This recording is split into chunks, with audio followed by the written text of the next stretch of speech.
Le ministre congolais des Affaires étrangères, Jean-Claude Ngakoso, était porteur d'un message d'amitié et de fraternité du président congolais Denis Sassou Nguesso à son homologue Ali Bongo Ondimba. Un message ayant trait au sommet des chefs d'État sur les forêts qui se tiendra à Brazzaville le 25 avril prochain. Brazzaville va abriter le 25 avril prochain un sommet des chefs d'État sur la problématique de la préservation de l'environnement, des forêts du bassin du Congo, mais aussi de ce qu'on appelle les tourbières. C'est une matière fossile récemment découverte dans notre sous-région qui, d'après les spécialistes, emmagasine du carbone et comme c'est des problématiques complexes, il vaut mieux que au plus haut niveau, les chefs d'État décident d'en avoir une approche commune, consensuelle. La rencontre de Brazzaville permettra aux chefs d'État d'évoquer les questions liées à la gestion des forêts du bassin du Congo.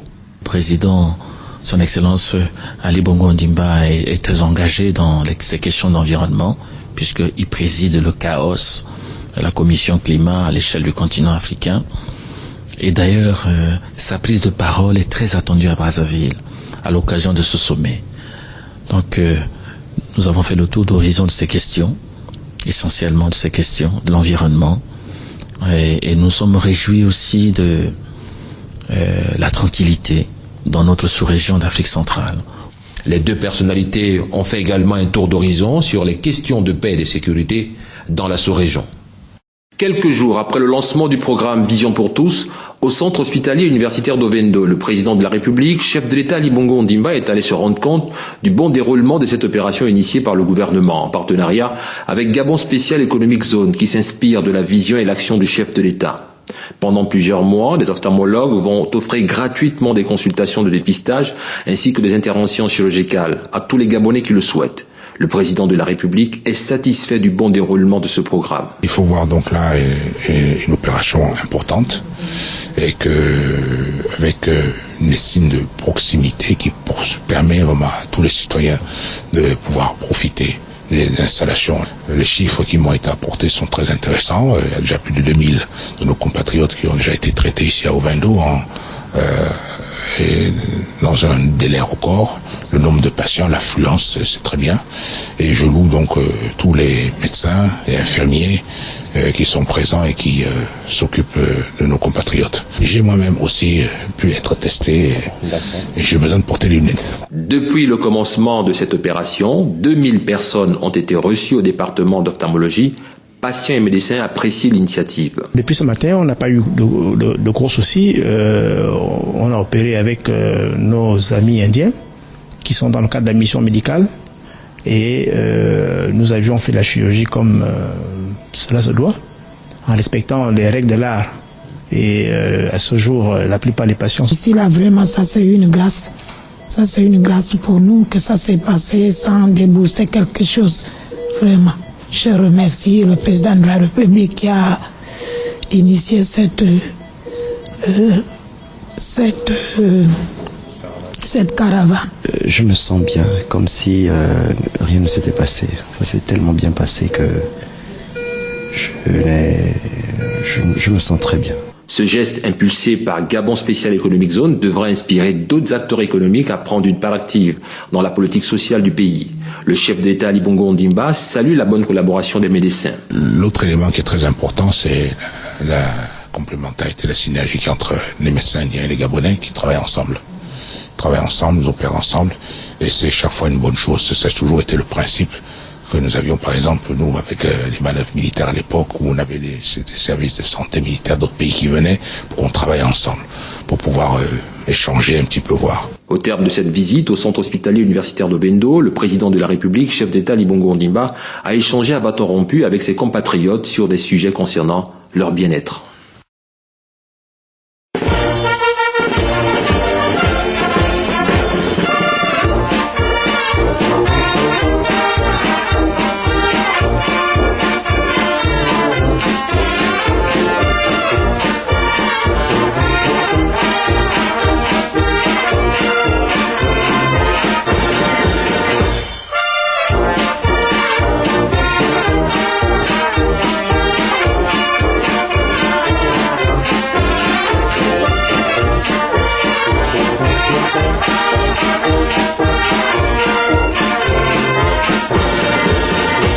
Cycle des visites du président de la République à ses homologues de la sous-région d'Afrique centrale, le Burundi a ouvert la deuxième saison.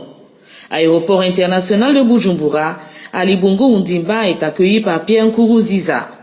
Salutations d'usage, honneur militaire, légère entrevue entre les deux hommes d'État, puis départ pour le palais présidentiel où a eu lieu un tête-à-tête entre les deux personnalités avant les discussions élargies aux deux délégations. Il est évident que les rencontres du numéro 1 gabonais avec ses pairs permettent un tant soit peu de revisiter les relations multiformes qui existent entre le Gabon et les autres pays. Cependant, le chef de l'État en sa qualité de président en exercice de la CEEAC ne peut s'empêcher lors des rencontres bilatérales d'évoquer avec ses hôtes les sujets faisant l'actualité tels que développement durable, paix et sécurité avec la menace terroriste qui est une équation dont les solutions à trouver doivent tenir d'une symbiose dans l'action à mener. Aussi, les deux présidents, lors du tête-à-tête au palais présidentiel, ont-ils fait le tour d'horizon de toutes ces questions. C'est ce que nous avons fait, discuter franchement de tout ce qui se passe dans la sous-région. J'avais un certain nombre d'éclaircissements que le président m'a donné et qui donc m'aide à proposer un agenda particulier aux différents chefs d'État. Donc j'avais déjà fait une consultation des différents collègues. Il était normal que je puisse aussi prendre le point de vue de son Excellence, Monsieur le Président Pierre Nkurunziza. Il est clair que si on veut un développement économique, c'est clair qu'il faut plus de paix et de stabilité. D'où la dernière réunion à Libreville du COPAX, qui a donc réuni tous les ministres des Affaires étrangères et de la Défense. Donc vous voyez bien que ça touche à tous les aspects de la réflexion qui est la nôtre et de faire en sorte que, au niveau de l'Afrique centrale, nous puissions créer suffisamment de dynamique entre nous pour pouvoir développer nos pays. S'agissant de l'intégration sous-régionale, le numéro 1 gabonais et son homologue burundais se sont accordés sur le fait que cette approche vise la création d'un espace économique unifié où les programmes de développement communautaire doivent appeler à une synergie d'ensemble dans la mise en œuvre des stratégies. Comme il s'agit d'une communauté économique, il est clair que l'aspect économique est donc très important, car la problématique pour tous les pays est la même. Nous avons des populations jeunes, et donc à toutes ces populations-là, un double objectif. Nous devons penser à nourrir nos populations et à créer des emplois. Bon. Et donc, ce sont les pistes de réflexion qui conduisent tout le reste. Un avis partagé et pour cela, les présidents burundais et gabonais ambitionnent un renforcement de nos relations bilatérales, car ce n'est qu'en évoluant dans une dynamique unitaire que l'on peut atteindre les objectifs visés par les uns comme par les autres. Sur la zone économique spéciale de Nkok, le président de la République vient apporter sa caution à la concrétisation de l'idéal Gabon vert et Gabon industriel. Accurate Industrie, le dernier né des opérateurs économiques, constitue une valeur ajoutée à la transformation locale du bois en République gabonaise. Nous pouvons nous satisfaire au vu de ce qui a été dit. Nous commençons une zone économique en 2010.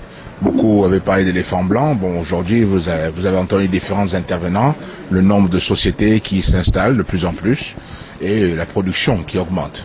Et il faut seulement retenir aujourd'hui que,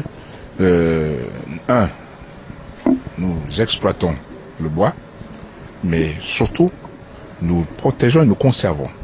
Donc cette exploitation-là ne met pas en danger la forêt.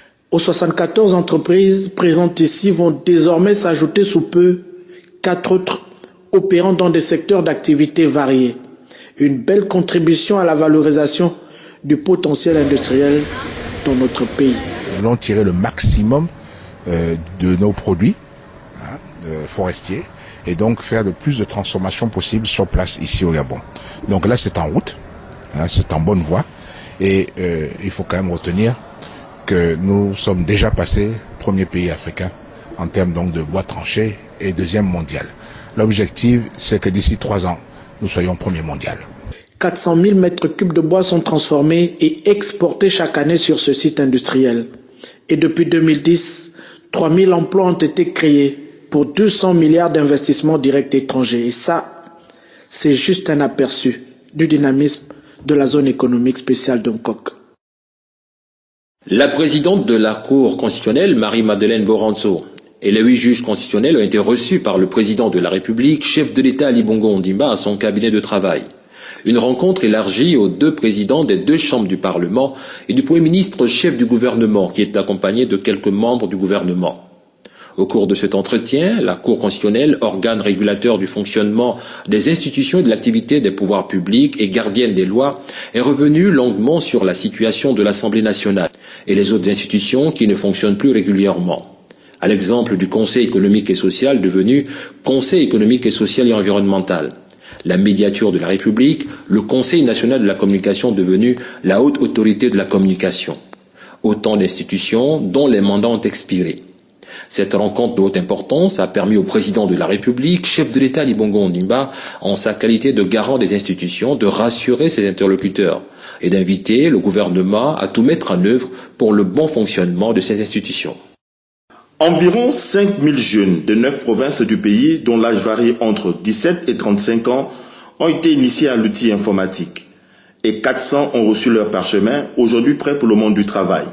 La cérémonie de remise des attestations de réussite du programme Train My Generation, Former ma génération, a eu pour cadre le palais présidentiel en présence du chef de l'État Ali Bongo Ondimba et de la directrice générale de l'UNESCO. Ce programme dénommé Train My Generation, ou Former ma génération en français, matérialise la vision du président de la République, chef de l'État, son Excellence Ali Bongo Ondimba, d'offrir une formation qualifiante à la jeunesse gabonaise. Idée lancée en avril 2013 lors de la 2e édition du New York Forum for Africa. L'annonce de ce projet avait été faite par le chef de l'État Ali Bongo Ondimba lors du New York Forum Africa en 2013 face à ses pairs de la CEMAC. La jeunesse occupe une place de choix dans la vision du président de la République Ali Bongo Ondimba et l'UNESCO apprécie les efforts du Gabon. Les objectifs du dit projet ont été atteints. Alors ce programme, après 3 ans de mise en œuvre, a été, je le crois, un succès, a permis de former au monde du digital et de préparer à cette révolution technologique que nous vivons en ce moment, qui est d'une rapidité extraordinaire et qui conditionne notre avenir. Et pour s'inscrire dans cet avenir, pour avoir les clés de notre destin, il faut avoir les clés de ce monde digital. C'était l'objectif de ce programme. L'Organisation des Nations Unies pour l'éducation, la science et la culture a signé avec RTL Gabon le premier partenariat jamais conclu avec une entreprise privée basée au sud du Sahara. Cette formation a été dispensée à des jeunes scolarisés et non scolarisés dans des centres de formation créés au sein de certains établissements secondaires des 9 provinces du Gabon. La coopération entre le Gabon et l'UNESCO est vieille de plusieurs décennies. La rencontre de ce jour entre Ali Bongo Ondimba et Audrey Azoulay a inscrit aux échanges les perspectives d'un développement de cette coopération. Nous avons fait le tour des coopérations entre le Gabon et l'UNESCO et parlé des attentes du Gabon pour l'avenir. Nous avons parlé beaucoup d'éducation, à la fois d'éducation des filles, d'éducation scientifique, d'une meilleure aussi adéquation du système de formation aux besoins économiques de développement. Ça a été l'un des thèmes principaux de cet entretien. Et nous avons aussi énormément parlé d'environnement.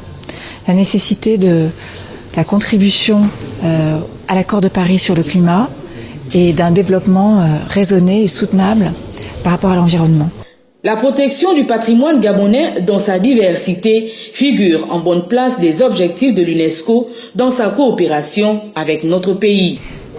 Le Gabon, c'est un pays d'une diversité culturelle extraordinaire, naturelle et culturelle. Il y a tout le patrimoine, et vous avez derrière moi des masques magnifiques, il y a tout le patrimoine culturel matériel, mais il y a aussi tout le patrimoine immatériel qui témoigne des traditions, qui témoigne de l'histoire et de l'identité, qui aussi pourrait être mieux protégé et mis en valeur. Le Gabon a ratifié la Convention pour la protection du patrimoine mondial, culturel et naturel. À ce jour, un site protégé est inscrit au centre du patrimoine mondial. Il s'agit de l'écosystème et paysage culturel relique de la Lopé au Kanda. Des kits d'accouchement gratuits, un personnel médical mobilisé pour des bénéficiaires visiblement heureux, la gratuité des accouchements dans les établissements publics de santé est effective au Gabon. Ici, au CHU de Libreville, le président de la République et son épouse sont venus prendre le pouls de cette mesure. Toutes les personnes qui accouchent dans des structures publiques, l'accouchement est gratuit, que ce soit par voie basse ou par césarienne. Et maintenant, celles qui ne sont pas immatriculées à la CNAMJS a ouvert un bureau au niveau de l'hôpital pour que celles qui ne sont pas immatriculées, tout de suite on les immatricule pour pouvoir bénéficier de cette gratuité d'accouchement. De la parole à l'acte, le chef de l'État concrétise ici l'une de ses promesses en début d'année pour soulager les familles gabonaises face aux dépenses liées à la naissance. L'accouchement gratuit, ça ne doit pas simplement rester des mots, ça doit être matérialisé. Donc je viens me rendre compte que tout se passe bien, que les Gabonaises qui attendent un service, que ce service puisse leur être rendu. La santé est un facteur essentiel de développement. Au CHU de Libreville, comme à Ovendo ce jour, le couple présidentiel est donc venu au plus près des populations, évaluer et toucher du doigt une mesure essentielle, la gratuité des frais d'accouchement et de prise en charge des nouveau-nés pour faciliter l'accès aux soins des plus démunis. Le sceau de la République gabonaise est une mère allaitant son enfant. Autrement dit, notre pays est enclin à la politique nataliste. La démographie étant un élément essentiel pour toute nation qui aspire à un développement multisectoriel. Toutefois, on ne peut encourager les maternités sans mettre en place des mécanismes devant accompagner celle qui a la lourde responsabilité de porter la vie. La mère, puisque c'est elle dont il s'agit, a besoin d'être effectivement soutenue de quelque manière que ce soit. Premier concerné dans la mise en œuvre de cette politique d'accompagnement de la mère, le chef de l'État. Ali Bongo Ondimba, qui a pour souci le bien-être de ses concitoyens, mieux offrir des soins de qualité et de proximité aux Gabonais, avait annoncé il y a quelques mois. La mise en place d'un réseau de cliniques mobiles dans chacune des provinces du Gabon afin de permettre une meilleure couverture sanitaire à l'échelle du pays et l'accès aux soins de base pour les plus démunis. À cela s'ajoute un programme de gratuité des frais d'accouchement sur toute l'étendue du territoire national à compter du premier trimestre 2018. Plus de doute là-dessus, la gratuité des accouchements est désormais effective. Une action concrète au profit de la mère et de l'enfant qui vient s'ajouter aux allocations familiales et de rentrée scolaire, lesquelles, un tant soit peu, sont une bouffée d'oxygène au sein des ménages. La zone économique spéciale d'Nkok, vitrine de l'industrialisation du pays et de la diversification de l'économie gabonaise, reçoit à nouveau le président de la République. Première étape, le guichet unique, constitué de 16 administrations opérationnelles. Cette visite du chef de l'État Ali Bongo Ondimba a pour objectif d'évaluer l'évolution des activités au sein de cet espace économique. Il est bon de pouvoir venir à peu près tous les 6 mois se rendre compte de l'évolution. Ça permet aussi de voir quels sont les problèmes auxquels nous avons à faire face et de trouver les solutions. Aujourd'hui, ce qui est important pour nous, c'est de savoir que nous pourrons déjà placer des produits à l'extérieur. Aujourd'hui, il y a un label qualité Made in Gabon qui est en train de se mettre en place et ça permet aux certaines usines qui sont ici d'avoir des clients aussi bien aux États-Unis qu'en Chine qu'en Europe. Lancé en 2010, Nkok a pris véritablement forme. Lorsque nous avons commencé la zone économique d'Nkok, beaucoup doutaient. Je me souviens que quelques mois après son ouverture, les journaux parlaient d'éléphants blancs. Aujourd'hui, nous avons quelque chose qui est concret, qui est visible. Que ceux qui critiquaient, qui disaient qu'il n'y aurait rien, aujourd'hui, le courage de venir ici et reconnaître qu'il y a quelque chose fait par les Gabonais. Au programme, 5 unités de production où travaillent de nombreux jeunes Gabonais et où s'affirme la femme gabonaise comme acteur de développement. Autant que les hommes, les femmes contribuent au développement de notre pays. Et le fait qu'elles aient des emplois, ils leur assurent aussi leur propre indépendance et aussi permettent de pouvoir subvenir aux besoins du foyer. Donc elle apporte la contribution aussi bien au foyer qu'aussi bien pour le développement de la nation et c'est une très bonne chose. La ZERP accueille plusieurs entreprises nationales et internationales des secteurs bois et métallurgie, entre autres. Elle est l'un des piliers du Gabon industriel. Des coups de ciseaux sur un ruban symbolique de la parole à l'acte, le chef de l'État tient ici l'une de ses promesses. Le guichet unique qui s'ouvre est dédié à la promotion de l'investissement. L'outil vient apporter plus de lisibilité et de cohérence au dispositif d'amélioration de l'attractivité économique au Gabon. Le temps, c'est de l'argent. Et ce que nous voulons, c'est accélérer le développement de notre pays. Et cet outil, aujourd'hui, nous permet de pouvoir faciliter toutes les démarches de tous ceux qui veulent investir dans notre pays. La mise en place de cette agence intègre bien l'effort de modernisation et de diversification économique. Sous l'impulsion du président de la République, l'appui au dispositif de développement du secteur privé et de promotion de l'entrepreneuriat pour plus d'efficacité aujourd'hui prend une nouvelle forme. C'est un bel outil, mais il faut aller encore plus loin, être encore plus efficace et améliorer notre ranking, comme on dit, au niveau du doing business et qu'on fasse savoir qu'au Gabon aujourd'hui, il est possible de pouvoir créer une entreprise, mais très rapidement et être facilement opérationnel et que surtout qu'on est accompagné pour le faire. L'Agence nationale de promotion des investissements se situe bien au cœur de la stratégie de développement et de la vision politique du président Ali Bongo Ondimba. Ça veut donc dire qu'ici, il doit y avoir les meilleurs éléments. Et donc, un outil comme celui-là n'est pas là pour freiner, il est là pour faciliter, tout en faisant en sorte que le respect de nos lois. Et c'est donc ce que je suis venu voir de moi-même, quel est le circuit qu'un investisseur va emprunter, et puis bon, dire que voilà, ça y est, nous sommes prêts, eh bien on fonce, et puis c'est le début de l'année, et à la fin de l'année, nous ferons le compte, et nous verrons combien d'investisseurs ont pu passer par cet outil-là, et on fera la comparaison avec les années précédentes. Plus de 10 000 demandes de création d'emplois ont été traitées ces 2 dernières années par l'ANPI. Dans son nouveau cadre, l'agence se donne pour ambition de s'arrimer aux meilleures pratiques internationales dans le domaine pour faciliter encore la création d'entreprises en République gabonaise.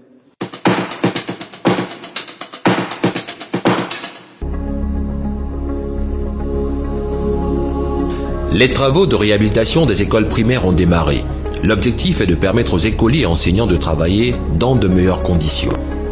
Au total, 92 écoles de la capitale et 697 dans les autres provinces sont concernées par ce vaste plan de rénovation. Sur le terrain, les travaux se déroulent normalement. Les ouvriers de l'entreprise gabonaise Bativer sont à pied d'œuvre. On a commencé d'abord par refaire les plafonds un peu de partout, mettre aussi les couches de peinture comme vous constatez là, et refaire complètement tout la toiture et le plafond du bâtiment du secrétariat. Puis là, on va refaire les portes et consorts pour que les élèves puissent apprendre dans un état vraiment abordable.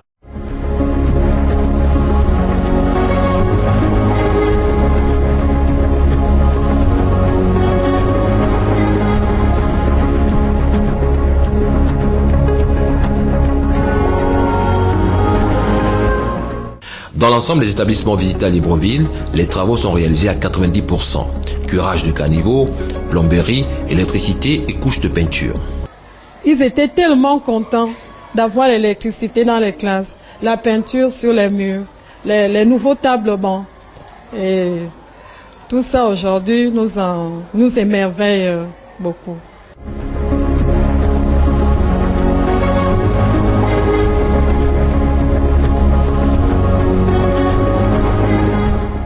Ces travaux constituent un bonus pour l'épanouissement et pour la réussite des enfants. Ils sont nombreux à montrer leur satisfaction pour la qualité de l'amélioration du cadre d'apprentissage. Elle était jolie avec de la peinture et ils ont nettoyé les vestiaires. Je suis contente de voir mon école belle. J'ai trouvé mon établissement propre, joli. J'aime mon établissement comme ça et j'aimerais que ça reste comme ça.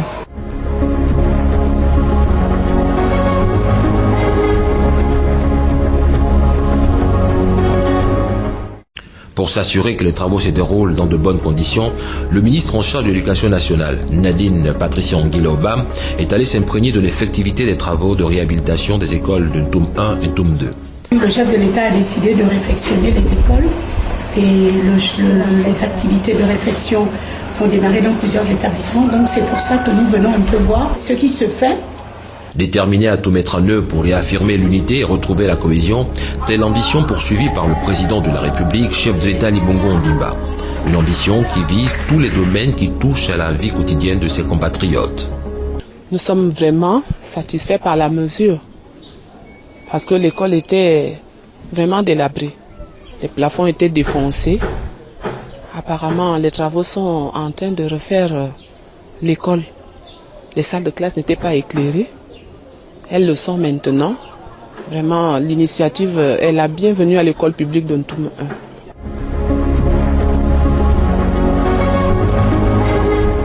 1. La réhabilitation de l'école publique Ntoum 2, c'est une bonne chose.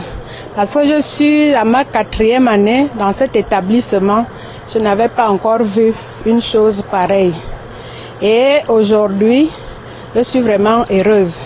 Et ce qui me réconforte plus, c'est le passage du ministre sur le terrain. Parce qu'il faut effectivement voir ce que les sociétés sont en train de faire. Dans l'ensemble des écoles visitées, les travaux vont bon train. La mise en œuvre des mesures fortes à caractère social, impulsées par le président de la République, chef d'État Ali Bongo Ondimba, prennent forme. Nous avons eu 487 tables bancs. Et vraiment, c'est ce qui a fait en sorte que nous n'ayons pas les effectifs. Aussi, on a bien rationalisé pendant les inscriptions. On a fait en sorte que nous ayons 25 élèves par classe, mais compte tenu de la demande, nous sommes allés à 35. Donc, si vous passez dans nos salles de classe, nous avons 35 élèves par salle de classe et c'est ce qui fait en sorte. Aussi, avec l'arrivée des tables bancs. Donc, nous avons ouvert d'autres classes supplémentaires parce qu'on avait beaucoup de salles de classe qui n'étaient pas opérationnelles. Mais avec l'arrivée des tables bancs, c'est qui en fait en sorte que nous ouvrons ces classes et que nous puissions inscrire encore en masse pour que le quartier soit quand même bien, qu'on puisse dire quand même qu'on a bien fait notre travail parce qu'il fallait bien recevoir tout le monde. Le projet vise une véritable remise en œuvre des établissements avec des travaux qui sont réalisés sur les aspects aussi bien esthétiques que pratiques et sécuritaires. Nous avons l'électricité. Déjà, les classes n'étaient plus éclairées. Vous avez la peinture qui a été refaite. Et il y a le mur. On avait un mur qui constituait un danger pour les enfants un peu plus bas. Et c'est en train de se faire en ce moment. Donc vous voyez autant de choses que nous pouvons aujourd'hui dire que l'État nous a vraiment écoutés et surtout l'opérateur qui a été retenu pour la réfection de cet établissement. L'intérêt de ce projet de réhabilitation des écoles primaires du pays participe à l'amélioration du cadre de vie des élèves et enseignants, tout en offrant une activité économique aux entreprises locales à qui les travaux sont réservés.